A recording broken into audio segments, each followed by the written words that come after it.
On the night a violent storm swallowed Bozeman, a police dog was hours away from being destroyed. They said he was unstable. They said he attacked his own handler inside a dark warehouse. But a grieving Marine, who had already buried his wife and most of his faith, heard something in that story that didn't fit. Because when the dog lunged, there had been a sound, a single metallic click above the steel beams. The handler stepped forward. The dog struck. And 5 seconds later, they would discover a second explosive device hidden in the ceiling. The K9 didn't turn on his partner. He dragged him away from death. But fear spreads faster than truth. And now the only man who believes the dog must risk everything to prove that sometimes the one called dangerous is the one still standing watch. Before we begin, tell me, where are you listening from tonight? A cold Montana wind moved through Bozeman that afternoon, carrying the dry scent of pine and distant snow down from the Bridger Range. Daniel "Dan" Walker drove his aging dark blue Ford pickup along North Rouse Avenue with the slow, deliberate posture of a man who had nowhere urgent to be. He was 45, tall and broad-shouldered, the kind of build forged by years of Marine Corps conditioning that never quite leaves the bones. His dark hair, once regulation short, had grown slightly longer at the top and was threaded with gray at the temples. A short, disciplined beard framed his jaw, not careless, but trimmed with unconscious precision. His eyes were steel blue, steady and unreadable. The eyes of someone who had seen too much and chosen silence as survival. 5 years earlier, his wife, Laura, had died on an icy highway when a semi-truck lost control. Since then, Dan had withdrawn from nearly everything except work and routine. He rented a small cabin outside town, repaired engines at a local garage 3 days a week, and spoke only when required. Grief had not made him angry. It had hollowed him out, leaving behind a quiet vigilance that never fully powered down. He had not intended to stop near the Gallatin County Animal Control Center. The squat, beige building sat behind a chain-link fence topped with modest barbed wire, practical and unadorned. But the sound cut through the insulation of his truck like a rifle crack, metal slamming against metal in violent, rhythmic bursts. Dan's hands tightened slightly on the steering wheel before he even registered why. Another crash. Then a sharp, high bark layered with something raw underneath. He eased off the accelerator and let the truck roll to the gravel shoulder. Inside the fenced yard, a transport kennel had been placed near the loading bay. The source of the chaos was immediately visible. A Belgian Malinois, lean and muscular, gray-brown coat with a black mask, approximately 7 years old. The dog's body launched forward again, front paws striking the reinforced gate with a resonant clang before recoiling and spinning. Foam clung lightly to its jaws, but this was not rabid frenzy. The animal was not focused on the people nearby. It was focused on something else. 2 county employees stood several yards back. One of them, Officer Mark Reynolds, wore a Navy uniform shirt rolled at the sleeves, revealing a heavily bandaged forearm. Mark was 38, medium height, athletic but slightly tightened by tension rather than training. His brown hair was cut short in regulation style. His jaw was square, clean-shaven, but his eyes betrayed exhaustion. 7 years earlier, when he had still been a rookie officer, a domestic disturbance call had ended with a large mixed-breed dog mauling him in a cluttered living room. 60 stitches and months of rehab later, Mark had returned to duty, determined never to hesitate around an animal again. Since then, he had built a reputation for discipline and control. But fear, when buried instead of faced, hardens into something brittle. "That's it," Mark muttered, voice tight. 10-day hold or not, he's done. The second employee, a younger technician with a clipboard, thin, sandy hair, nervous posture, kept his distance and avoided eye contact with the dog. "He's still under evaluation," he said quietly. Dan stepped out of his truck, boots crunching on gravel. The wind tugged at the collar of his worn, brown canvas jacket. He did not announce himself. He did not hurry. He simply stood at the fence and watched. The Malinois lunged again, but between lunges there was a break in the pattern. The dog's head snapped upward, not toward the men, not toward the gate, up. Its muzzle angled toward the building's roofline. Ears pinned flat against its skull, pupils dilated wide enough to show the whites, breath shallow and rapid. Dan's chest tightened. Not aggression, scanning. The dog struck the metal once more, then paused, trembling, not in rage, but in vibrating alertness. Its eyes flicked across the upper edges of the structure, as if tracking movement no one else could see. Mark noticed Dan then. "You can't be here," he said, irritation replacing uncertainty. "He's in a 10-day behavioral evaluation hold.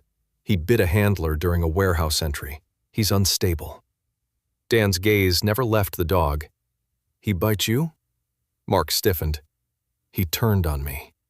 Dan nodded once, absorbing the phrasing. Turned on me. Not attacked me. Subtle, but telling. Rex. That was the name stenciled faintly on the transport crate, launched forward again.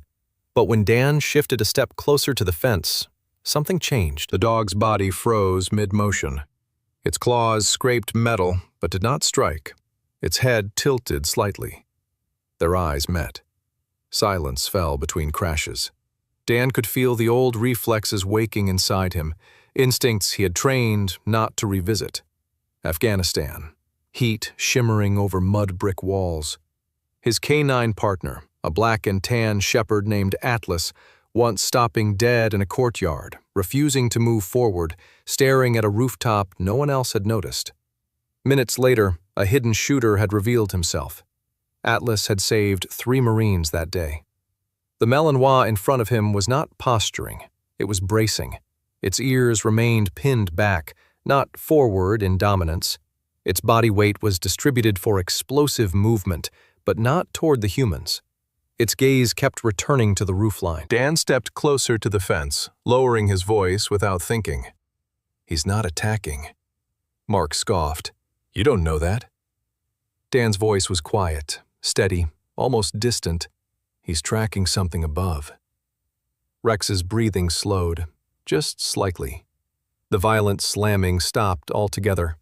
The dog stood rigid, muscles taut but contained, eyes still scanning the upper edges of the building, as if waiting for confirmation of a threat only he perceived.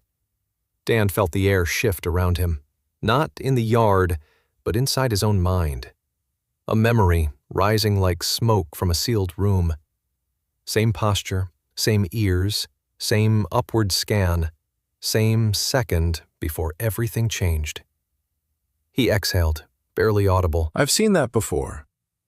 And in that moment, watching the Malinois stare at the sky, Dan Walker knew with absolute certainty that this was not a dog gone mad.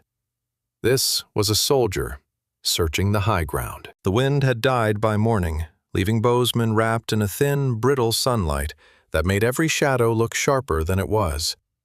Dan returned to the Animal Control Center just after 9, wearing the same brown canvas jacket, his posture as controlled as if he were walking into a briefing room instead of a county office. Rex was no longer in the transport kennel. He had been moved into an isolated concrete run in the evaluation wing.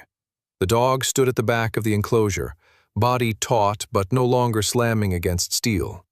His amber eyes tracked movement above the doorway lights before flicking briefly toward Dan and away again, as if unsure whether to trust the quiet presence from yesterday. Inside the main office, Chief Walter Harper stood behind a metal desk that looked older than the building itself. Harper was in his early 50s, tall with a straight-backed posture that suggested long years in uniform. His once black hair had turned mostly silver at the temples, and a deep crease ran between his brows, the permanent mark of someone who carried responsibility without complaint. He wore a dark green sheriff's jacket, unzipped over a pressed shirt, and when he folded his arms, it was not defensive, but measured. He had spent 2 decades on the force before moving into administration. Experience had taught him that most crises were louder than they were complicated. But occasionally, the quiet ones hid the real danger. "I don't usually hand out internal reports to civilians," Harper said, voice calm but firm. Especially not when there's liability involved. Dan stood without leaning on anything. I'm not asking as a civilian. Harper studied him, eyes narrowing slightly. Then what are you asking as? As someone who's seen this before. Silence settled between them, not hostile but evaluative. Harper finally slid a thin file folder across the desk. You've got 15 minutes. It doesn't leave this room. Dan opened the folder carefully, the way he used to unfold maps in the field. The report was straightforward. Warehouse entry on the south side of town, suspected narcotics distribution site. Officer Mark Reynolds leading with K9 Rex. Upon breach, Rex reportedly lunged and bit Reynolds' left forearm, while Reynolds drew his weapon and advanced inside. Minor injury. K9 removed from active duty pending 10-day behavioral evaluation. Recommendation under review, unfit for continued service if aggression confirmed. Dan's eyes paused on the timeline. 14:37 hours, entry initiated. 14:38, officer advanced beneath interior steel truss line. 14:38:05, K9 lunged. He looked up. You have the body cam footage? Harper hesitated, then nodded toward a secondary monitor. Already reviewed it 3 times. The footage flickered to life. The interior of the warehouse was dim, sunlight cutting through broken skylights and pale beams. Dust hung in the air. Mark's breathing was steady but elevated. Rex moved ahead, nose low, then suddenly stopped. His head lifted, ears flattened. He stepped sideways, blocking Mark's path. Mark gave a forward command. Rex did not comply.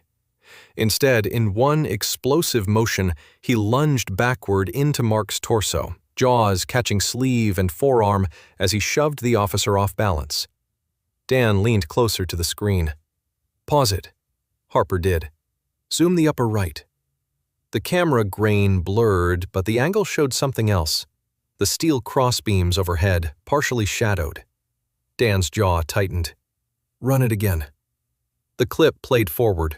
Just before the lunge, there was a faint metallic tick, barely audible. Mark stepped forward, positioning himself directly beneath the truss line. Rex's eyes snapped upward. Then he struck. He wasn't attacking him, Dan said quietly. He was pulling him.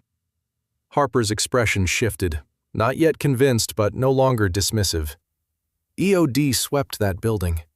Did they remove the upper panels? They cleared primary threat areas. Dan nodded slowly. Primary. Before Harper could respond, the office door opened and Dr. Emily Carter stepped inside carrying a tablet. She was in her early 30s, tall and lean, with auburn hair pulled into a low, practical ponytail. Her skin was pale from long hours indoors, and faint freckles dusted her nose.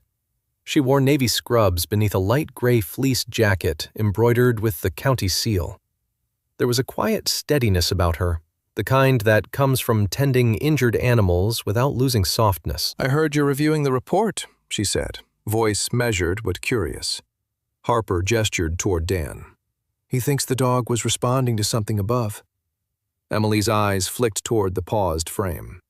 That matches his physiological data. Elevated cortisol, yes, but not directed aggression markers. His pupils were dilated before the contact. That's threat assessment, not dominance. Dan turns to her. Any prior incidents? None, she replied without hesitation.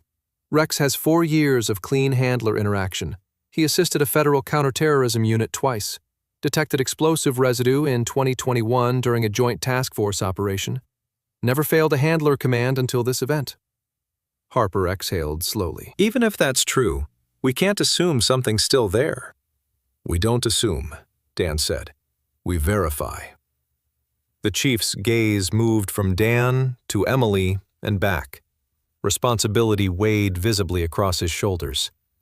If there's nothing, this dog still faces evaluation. Insurance won't care about hypotheticals. And if there is something? Dan asked.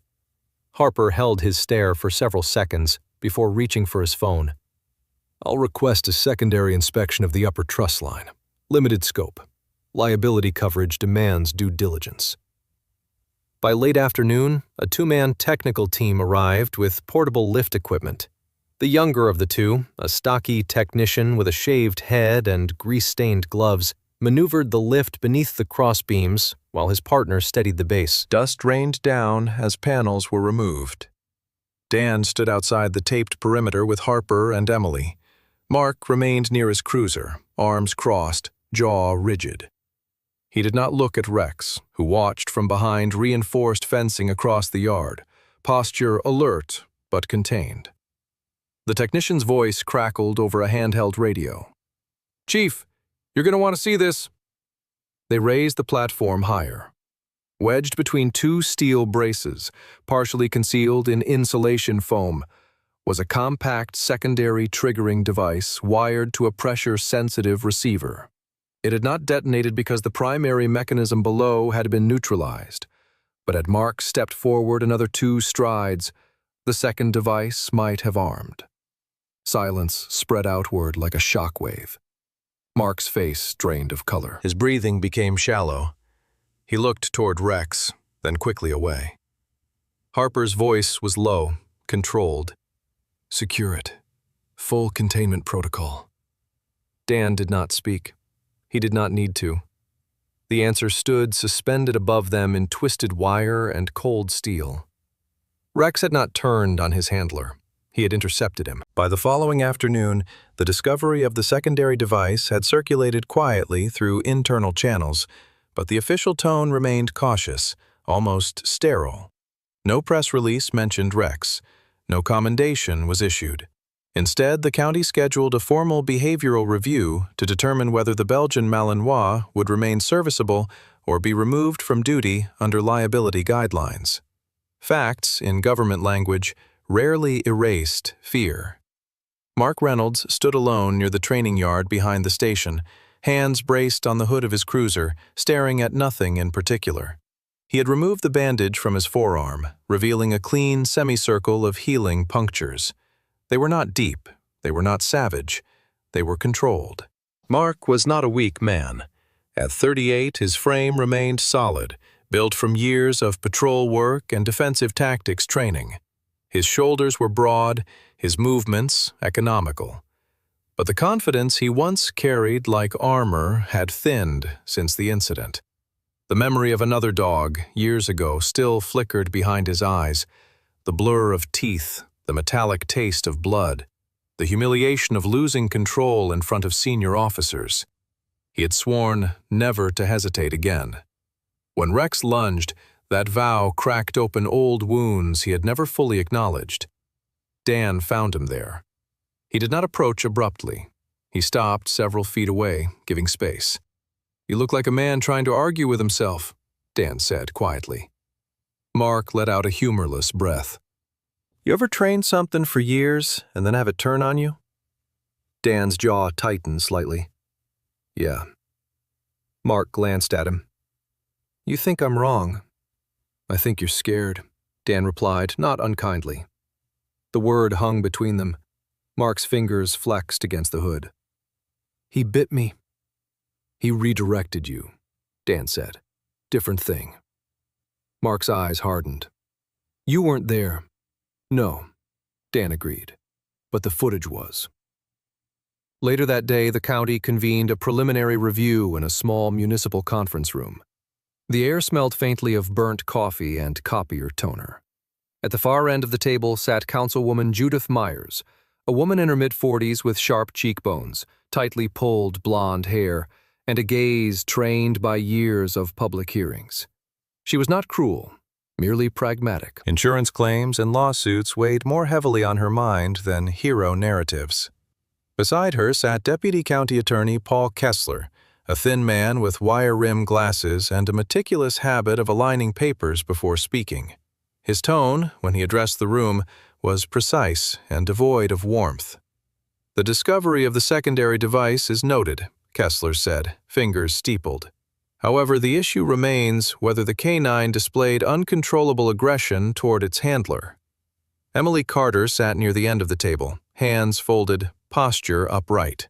She had reviewed Rex's physiological markers again that morning. There is no evidence of handler-directed aggression outside the single contact event, she said calmly. Stress indicators align with environmental threat response. Mark shifted in his seat, but did not speak. Dan had been invited as an observer, unofficial but permitted. He felt out of place in the fluorescent light, boots heavy against linoleum, but he remained steady. When the discussion turned toward a final behavioral assessment, he raised his hand slightly.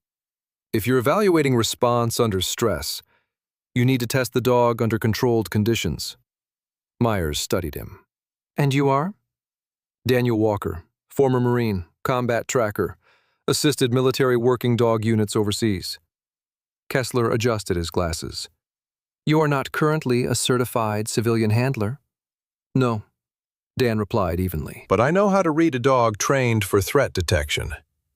After brief deliberation, the council authorized a structured behavioral observation in the enclosed evaluation yard. No weapons, no live ammunition, simulated environmental stressors only. The objective: determine if Rex could respond to command without escalation.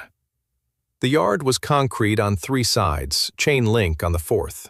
Rex stood at the far corner, muscles coiled but still. His coat caught the late sun, revealing the healthy sheen beneath the tension. His tail remained neutral, not tucked, not high.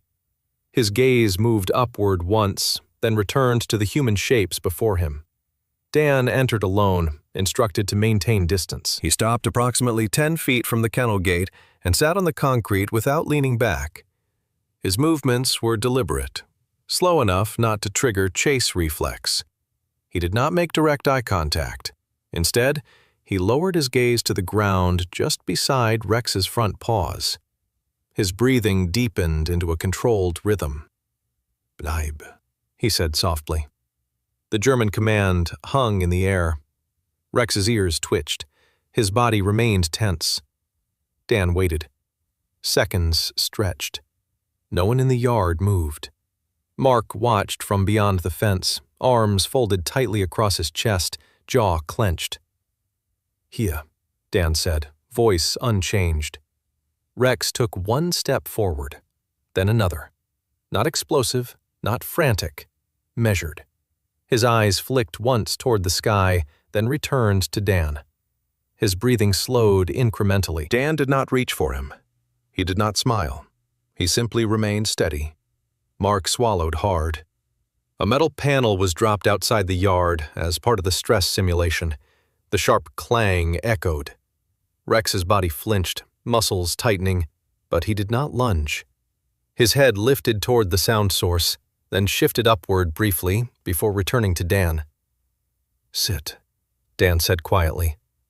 Rex complied. The yard fell silent. Beyond the fence, Mark's breathing grew uneven. His eyes drifted downward to his own arm.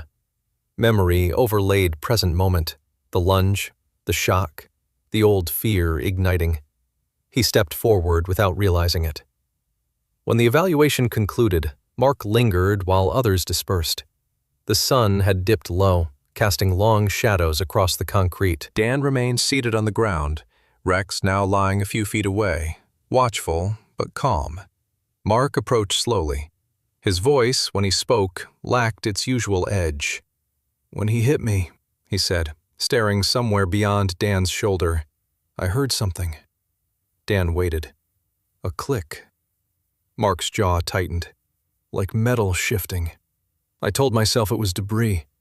I told myself I imagined it. He exhaled shakily. I didn't want to admit I'd missed it. Dan looked at him evenly. You didn't miss it. Mark's eyes flicked toward Rex. The dog watched him without hostility, only alertness. I tried to forget that sound, Mark admitted quietly, because if I didn't, then he wasn't attacking me. Silence settled, not heavy but transformative. For the first time since the warehouse, Mark did not see a threat when he looked at the dog. He saw the moment he had nearly stepped into. The storm rolled into Bozeman just before dusk, swallowing the mountains in a wall of charcoal cloud and flattening the town beneath a restless wind that carried the metallic scent of snow. By the time the first thunder cracked across the valley, the Animal Control Center had already flickered twice on emergency backup power. Inside the evaluation wing, fluorescent lights hummed unevenly, while rain hammered against corrugated roofing like distant gunfire. Rex felt it before the humans did. His body stiffened hours ahead of the thunder, muscles tightening along his spine as barometric pressure dropped. Dogs trained for tactical environments often carry storm sensitivity, and for a Malinois with years of exposure to breaching charges and gunfire, sudden concussive noise does not fade into background. It sharpens into memory. When the first explosive boom split the sky, Rex did not bark. He went still. Too still. His amber eyes fixed upward toward the ceiling panels as if expecting something to rupture through. At the far end of the building, facilities supervisor David Morales checked the breaker panel with impatient efficiency. David was in his early 40s, compact and muscular with close-cropped black hair and a neatly trimmed beard that framed a square jaw. His forearms were corded from years of maintenance work. Former Army logistics, he carried himself with the brisk directness of someone used to solving practical problems, not navigating emotional ones. "Backup generators holding," he muttered, though the lights flickered again as if contradicting him. Outside, wind tore at the chain-link fencing. A heavy branch from a pine tree on the north side snapped under the strain and slammed against the kennel wall with a brutal crack. The weakened latch on Rex's reinforced enclosure, already compromised days earlier during his initial outburst, shuddered under the impact. Another thunderclap detonated overhead, close enough to vibrate the concrete floor. Rex's breathing spiked. His ears flattened hard against his skull. A memory cascade ignited. Shock waves, collapsing ceilings, the pressure change that precedes detonation. When lightning flashed and the branch struck again, the latch sheared loose from the mounting bracket. The kennel door burst outward. Rex did not attack. He bolted. By the time David reached the yard, rain was slanting sideways. "He's out!" he shouted into his radio. Patrol units began converging. Within minutes, 2 cruisers skidded into position near the fence line. Officers stepped out, weapons holstered but hands ready. The word containment traveled quickly over radio frequencies, and with it, the unspoken escalation. Mark arrived seconds later, hair soaked flat against his forehead, breath visible in the cold air. He scanned the perimeter, pulse pounding in his ears. Somewhere beneath the storm, he felt the old instinct to assert control, to prove he was not afraid. But when a patrol officer began unfastening a rifle case from the trunk, Mark's hand shot out reflexively. "Hold," he ordered. His voice carried sharper authority than he felt inside. Dan had not waited for instructions. He stood near the edge of the yard, rain plastering his jacket to his shoulders, mind already mapping terrain beyond town. A dog in acute stress does not choose crowded streets. It chooses elevation, space, a vantage point where it can see before being seen. He pictured the ridgeline east of town, the abandoned limestone quarry that locals still referred to as the old mine. High ground, sparse cover, echoing surfaces that amplified distant noise, a defensive position. "He'll head for height," Dan said, turning toward Mark. "Away from the thunder's reflection." David frowned. "You can't know that." Dan met his eyes evenly. "I don't know. I infer." Mark hesitated only a second before nodding. "I'm coming." 2 vehicles navigated slick back roads toward the quarry entrance, tires slipping through mud and runoff. The rain softened to a cold drizzle by the time they reached the gravel approach. Above them, the storm muttered low and restless across the sky. The quarry walls rose like broken teeth against the darkening horizon. They left the vehicles and continued on foot. Dan moved with controlled urgency, boots steady over loose stone. Mark followed close behind, breath heavy but focused. The terrain angled upward toward a plateau that overlooked the valley. If Rex had sought elevation, this was the place. They found him near a narrow ledge halfway up the quarry face. The Malinois stood rigid, silhouetted against the fading light. One hind leg trembled slightly, positioned awkwardly against a crevice in the limestone. He had misjudged a jump and slipped, catching his rear paw between two jagged rocks. Not a catastrophic injury, but enough to trap him. When Rex saw them, his posture shifted, not aggressive but guarded, his ears pinned. His gaze flicked upward once more at a distant rumble of thunder. Mark instinctively reached for his sidearm. Dan's voice cut through the air, low and steady. "Don't." Mark froze. Dan unbuckled his belt and threaded it through itself, creating a makeshift loop. He approached slowly from an angle that did not force eye contact. He kept his shoulders slightly turned, body language neutral. "Easy," he murmured, tone even, not command, not plea, anchor. Rex's breathing remained fast, but not explosive. Pain radiated from his trapped paw, but he did not snap. He watched Dan's movements, reading them the way working dogs read intent. Dan knelt several feet away, lowering his profile. "Bleib," he said softly. Rex did not retreat. Carefully, Dan extended the belt loop toward the trapped leg, avoiding Rex's head entirely. His hands moved with practiced precision, muscle memory from years he rarely allowed himself to revisit. Rain dripped from his hair into his eyes. He did not blink it away. The belt secured around Rex's lower leg. Dan applied gentle counter-pressure while easing the rock enough to free the paw. The stone shifted. Rex winced but did not lash out. Once freed, he staggered slightly. Dan remained kneeling, hand extended but not touching. "Here." Rex hesitated. Then he stepped forward. Behind them, gravel shifted under boots. Officers had climbed halfway up, weapons lowered but visible. Mark stood closest, chest rising hard beneath his soaked uniform. Rex descended carefully, favoring his injured paw. When he reached the flat ground, he paused between Dan and Mark. Mark's hand hovered uncertainly near his holster. Rex looked at him, steady, alert, not hostile. Mark's shoulders dropped. Slowly, deliberately, he removed his hand from his weapon and let it fall to his side.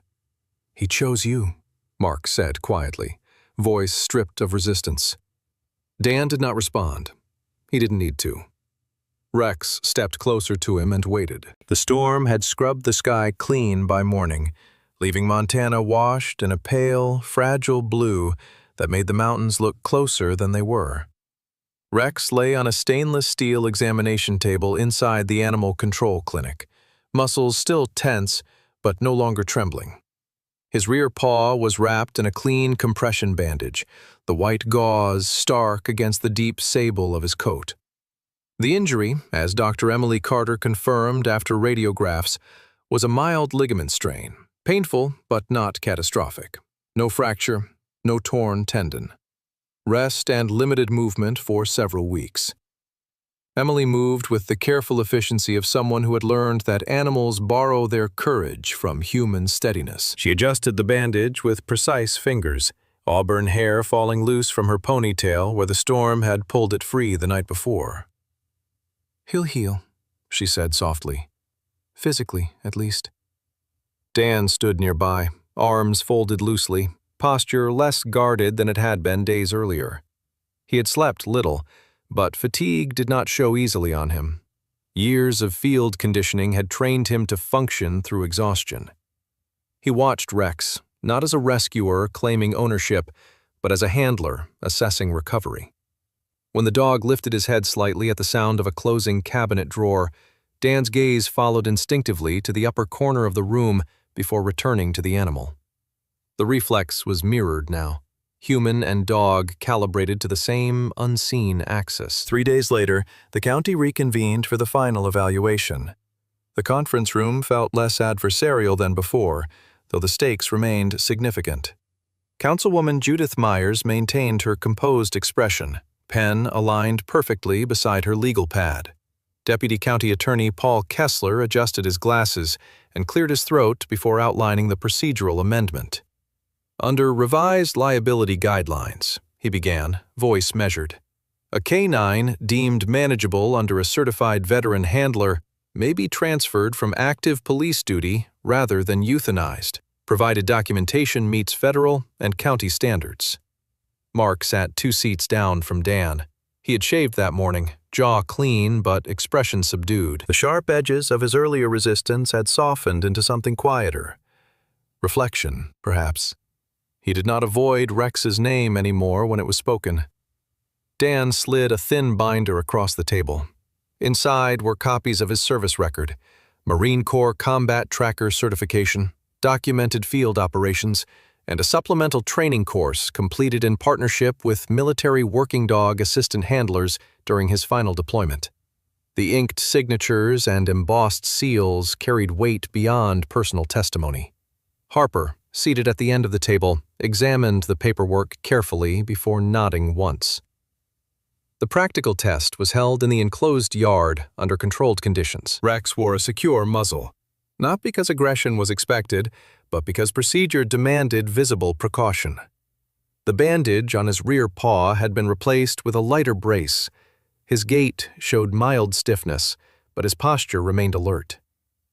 Dan entered first, leash in hand. He clipped it without rush, fingers steady, avoiding abrupt gestures. "Sits," he said calmly. Rex folded into a seated position. "Bleib." Dan stepped back 3 paces. Rex held. A county-appointed evaluator, Thomas Gallagher, observed from the perimeter. Gallagher was in his late 40s, tall and lean, with a weathered face and graying beard that suggested years spent outdoors rather than behind a desk. A former state trooper who had retired after a shoulder injury during a traffic stop gone wrong, he carried a natural skepticism toward optimism, but respected discipline when he saw it. His arms remained crossed as he watched for subtle cues. Hackles raised, tension spikes, fixation. A metal tray was dropped intentionally near the fence to simulate abrupt noise. The clang echoed sharply. Rex flinched, ears twitching upward, but did not lunge. His eyes scanned overhead for less than a second before returning to Dan. "Here," Dan instructed. Rex approached in controlled strides. Gallagher's gaze sharpened. "Remove the muzzle." Dan knelt slowly and unfastened the straps. Rex remained still. "Walk him perimeter," Gallagher added. They circled the yard once, leash loose, Rex attentive but not reactive. The evaluator nodded slightly. Acceptable response threshold. Mark stepped forward when invited to participate. His movements were cautious but deliberate. He extended a hand, not high, not threatening, allowing Rex to scent it. The dog's nose brushed his fingers briefly. No tension, no recoil. Mark exhaled slowly, something unspoken easing in his shoulders. Back inside the conference room, the decision was formalized. Harper signed first. Gallagher followed. Kessler stamped the document with the county seal. Finally, the transfer form was placed before Mark. He held the pen for a long second before pressing ink to paper. The sound of the signature scratching across the page was soft but definitive. "No hard feelings," Mark said quietly, not looking at Dan but at Rex, who sat at heel beside him. "Just respect." Dan nodded once. "That's enough." 6 months later, the small cottage behind the Animal Control Center had fresh paint and a repaired porch railing. Dan had moved in after Harper offered a modest rental agreement in exchange for volunteer consultation on canine behavior cases. The isolation that once defined him had thinned into something more deliberate, a choice to remain rather than retreat. A wooden sign hung beside the gate. Second Watch, Canine and Veteran Reintegration. The program began modestly, pairing retired service dogs with former military personnel adjusting to civilian life. It was not a miracle cure. It was structure, routine. Shared vigilance transformed into shared purpose. Mark volunteered on weekends, assisting with training exercises. The bitterness that once clouded his posture had dissolved into measured humility. Occasionally, he and Dan would stand side by side, watching new handlers attempt their first commands, exchanging quiet observations without rivalry. Rex no longer wore a police harness. A simple leather collar rested against his thick neck. When he stood in the yard at dusk, gazing upward at the open Montana sky, the old reflex still appeared, the subtle upward scan, ears tilting toward distant thunder that might or might not come. Dan would notice it every time, but where he once saw the echo of danger, he now recognized continuity, not fear, duty. And when Rex settled at his side, posture steady beneath the wide blue horizon, Dan understood something he had not allowed himself to believe since the night his wife's car disappeared beneath spinning headlights on ice. A soldier does not stop serving simply because the battlefield changes. Sometimes miracles don't arrive with flashing light or thunder from heaven. Sometimes they come quietly, through a dog who refuses to let a man take one more step, through a storm that breaks something open instead of tearing it apart. Maybe God doesn't always remove the battlefield from our lives. Maybe He simply places the right soul beside us and whispers, "You're not alone." In our daily struggles, grief, fear, regret, there may be unseen protection working above us, just like Rex looked toward the sky before anyone else understood. If this story touched your heart, share it with someone who needs hope. Comment below where you're watching from and what miracle you're still praying for. Subscribe to the channel for more stories of faith, loyalty, and second chances. May God watch over you, strengthen your spirit, and place quiet miracles in your path today.